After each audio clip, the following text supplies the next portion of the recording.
You know what it is. That's right. It's time to talk money with your money nerd and financial coach.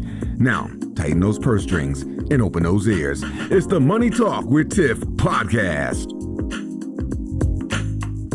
Hey everyone, I am so excited because I have LeChez Solages on the line, and she is one of the co-hosts of the Your Corporate IQ podcast, which is put on by one of the other co-hosts is my career coach. So I wanted her to come on the podcast today to talk about something that's super important. So those that are in careers, make sure you are turning up your headphones right now. We're going to talk about total rewards, how to negotiate job offers, and what to look for. So hey, LeChez, how are you? I'm great. Happy to be here. So happy to be on your podcast, Tiffany. So proud of you. Thank you so much. All right, so let's just hop right into for the audience. First and foremost, what is total rewards? Great question. So it's a lot of things. So the total rewards, as I see it, it's the salary. So that's just one component of an offer. It could be the scope of work. It could be the environment or culture. It could be the work arrangements even. So remote, hybrid, on-site. It could be the medical insurance. It could also be other perks like bonuses and stocks. So that's really the total offer, the total rewards. So the main point here is you don't want to just focus on the salary piece. There's a whole set of offerings that you have to concern yourself with, the entire package. So when it comes to the money, so the salary piece, you'll like this, Tiffany. So understanding the financial pieces, right? So this is what you're concerned with. Evaluate what meets your basic needs, right? So what's going to pay your bills? Fundamentally understand that. Then understand perhaps your lifestyle needs. You might have some requirements around lifestyle. I know you and I have talked about lifestyle and lifestyle creep before, but it's very important to know what your requirements around lifestyle are. Is it you need your nails done, things like this? And just kind of do the math for both things, right? Your basic needs and the lifestyle requirements, do the math there first. Yes. So I'm glad that you mentioned that it's more than just salary, because I preach about that all the time. And when I was in HR, sometimes the salary looks good, but the benefits are not there. So I'm glad that you started us off with that. And then looking at the salary first, right? So yeah, that's cool. Everybody looks at, that number, but if we dig deeper, what else should we be looking at once we get past making sure the salary is where we need it to be? Yes, absolutely. I think salary is important. So of course, that's going to be one of the main considerations within that total reward. So I understand that. But I think that once you know what your lifestyle requirements are and your basic needs are met, with a clear mind, you can start to look at and understand what your expectations are now. So are you expecting a 20% increase, for example, from where you are, or a 15% increase, right? So we can think about that clearly, knowing that, hey, I can eat. Right. So, and then are you willing to take a pay cut also? It's another consideration. As you're presented with this offer, is it less than what you were expecting, or is it less than what you're currently being offered? Are you willing to take a pay cut? And why would you be willing to take a pay cut? What are those things? I think you should know that as well. That's a good point. And let's just dive right into that. So if someone's like, you know what, how do I figure this out? Like, I have no idea. I've only been looking at the money, and I'm like, if I see a few extra dollars, I'm there. How do people figure out if it would be a good move for them or not, even if it does entail a pay cut? Yeah, I think that when we go back to that analysis of the total rewards, that's what helps you to do that. So you start to prioritize, right? So if the money is not necessarily a priority, then if you look at things like the scope of work, is the work that you're doing interesting? That might be a big weight in terms of the total rewards and if the offer is attractive to you. So is the environment something or culture that you really got a good feeling about the company or organization or the team? Do you feel comfortable there? That might actually have more weight than the salary even. So that would even allow you, some of these things might allow you to take a pay cut. So I think that's how you evaluate the offer, but understanding the other pieces allows you to kind of do that. Maybe the medical insurance, maybe that's something that's really pressing for you. What if they have great benefits, right? So if the medical insurance looks great, that might allow you to take a little bit less if you're able to do that. But it's about understanding what you want and then also what you're able to do as you evaluate the offer. Amen. And going back to your first point about making sure that the culture is there, I feel like that is extremely important because if the culture is not a good fit, you will be stressed out beyond belief, and it's probably not a good move. So, one strategy that I teach my students is to have informational interviews with people that currently work at the company or are in the department that they're interested in, or even in a position that they're interested in at another company, just to see if the role that they're going for would fit what they're looking for. So that's one tip that I have. Do you have any tips when it comes to checking out company culture? Yeah, I think that's a great one. Informational is a good way. I think doing your research too, right? I think, particularly as a candidate, if you're seeking work, looking for a job, if you're actively in the market, really do some research. And even if you're not, even if you are currently working and you're presented with an offer, always do the research about the company, right? Do a Google search. What are some of the things that they're doing? What are they doing perhaps for the community? How are they showing up perhaps in the DEI space? You can kind of know these things before you even interact with a company or interact with a recruiter or someone that's in a position of hiring at that company. So you could already know that, oh, wow, this company is showing up in a fantastic way with DEI, for example, if that's something that you're interested in. But doing that research could also help you be a little bit more comfortable with that culture and also provide you with a foundation of knowledge to ask questions around that.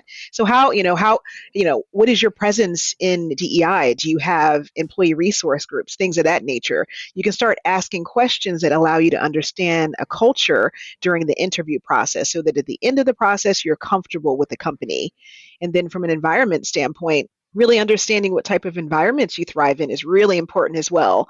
If you're a person that doesn't really thrive in a big or kind of large organization, you need to kind of understand that at the onset. This might not be the right environment for you. Are you better served at a small company versus a large company?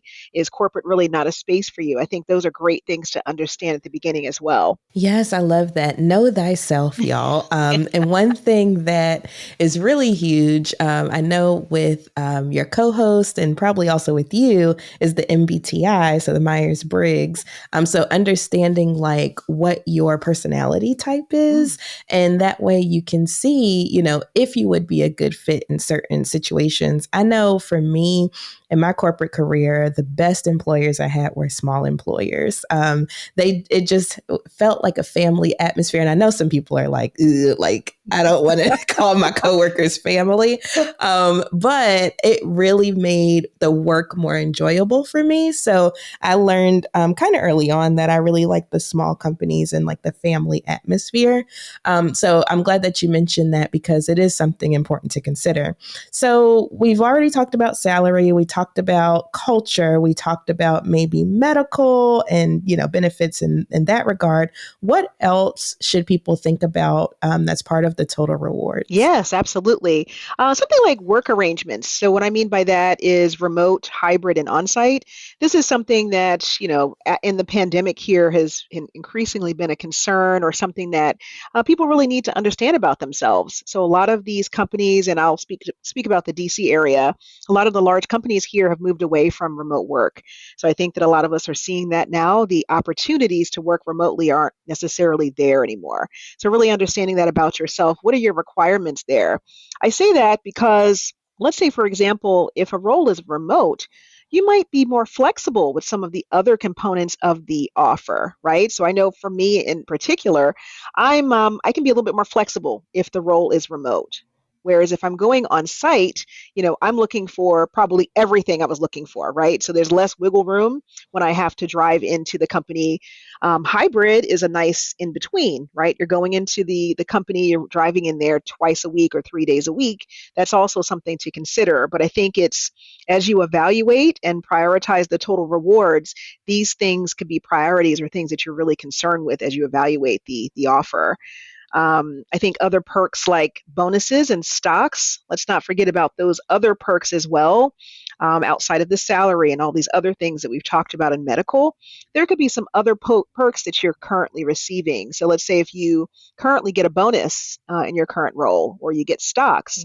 What I want to say about this is you want to make sure that you're not leaving something on the table, right? You don't want to be losing losing money, right? So you want to make sure that you understand what your current offering is, baseline, what's your current offering, to make sure you're not losing out or leaving money on the table with bonuses and stocks and perks like that as well. Oh my gosh, you said a mouthful. There's so much I want to hit on. Okay, so let's rewind back to the remote work component. Yes. So that is really important because I know, like you said, on the onset of COVID, everybody's like, oh, I want to work from home. I want to work from home. That's what I want to do.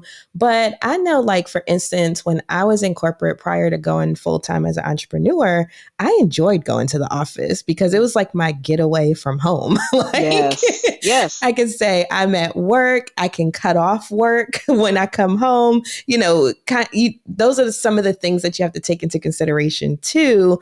If you have your work at home, they can kind of bleed into each other.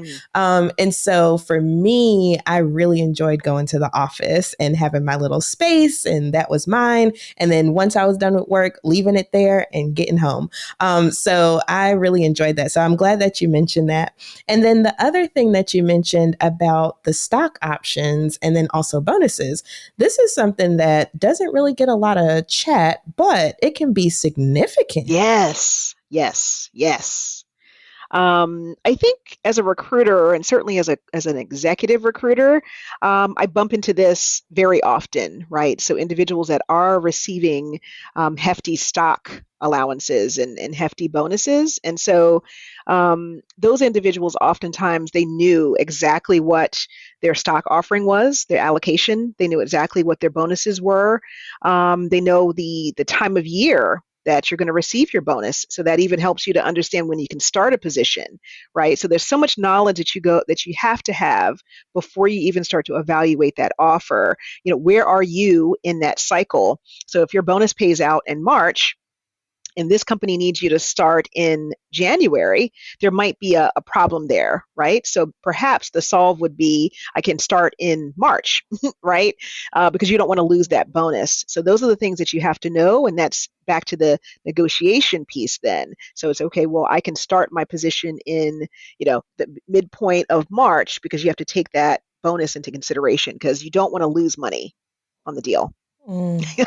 Yes, yes, yes, yes. That is so important. I remember when I was considering leaving a job and they didn't make it clear. After doing my research, I was like, oh, if I leave now or if I don't give the notice that they require, then I'll leave like my vacation day payout and everything on the table too. So let's talk about that a little bit. So some like companies have different policies when it comes to vacation payouts and sick day payouts and things like that. So when we're thinking about making a transition to a new company, what are things like that we should consider too?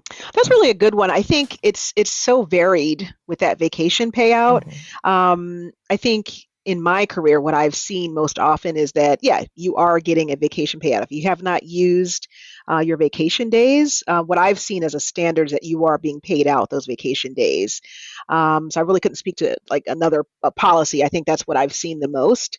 But you do have to pay close attention to those things. Are you getting a vacation payout? I think one of the most important things about these types of things, whether it's the bonuses and the stocks and the vacation payouts, I think the overarching lesson or what you need to do with evaluating is we're understanding potential losses and gains, right? So you have to understand what the potential loss would be, whether it's in salary, whether it's in the benefits, whether it's the bonus or the stock, right? And you want to mitigate that. You don't want to have losses, right? Or what the potential gains could be, right? So do we want to gain in every area? Do we want to increase on salary? We want to increase on benefits and increase on bonus and stock. So those are the things, you balance those things. But I think that at a minimum, your total reward should at least meet your current offering, if not exceed it. So those are the things that fundamentally I think you need to be concerned with, making sure that you're not losing money, making sure that it's at least meeting your basic needs there, or at least equal to what you're receiving today. Oh my gosh, you've dropped so many gems on this podcast today. So, if people were interested in learning more about total rewards and benefits and things that they should think about, is this stuff that you go over on the Your Corporate IQ podcast? Yes, I mean, we definitely cover that on the podcast, so they can definitely connect with us. Your Corporate IQ episodes are on YouTube, so like us and subscribe. You can visit our website as well, yourcorporateiq.com, to learn about us and also schedule an appointment for coaching services. So, Your Corporate IQ LLC, we do provide coaching services. We do talk about things like this, how to negotiate, your offers, your salaries, as well as other just general navigation tips. Some of the things we talked about earlier in terms of knowing yourself. I think those are some of the things that we start with, really providing you with the foundation of knowledge before you can even understand these things. You have to know yourself and your skills and your abilities to feel comfortable with having these negotiation conversations. You can certainly find us on LinkedIn as well. And then you can also email us at info@yourcorporateiq.com. We definitely want to build, an online community with the listeners, but I think that the coaching services are so thorough and complete in terms of starting with the foundation and then kind of moving into the evolution of, the actionable navigation tips as we learn ourselves. I love that. I love that. And I'll make sure I have all of that information in the show notes as well. Now, are you all on social media, or is there anywhere that people can follow you there? Yeah, I'd say LinkedIn's a great one. Because Corporate IQ is a corporate space, I think that's the best forum in terms of social media would be LinkedIn. You can definitely see our content on TikTok. We are there. You can see us on IG as well, but I think LinkedIn is a great starting place for us just to be in a corporate community.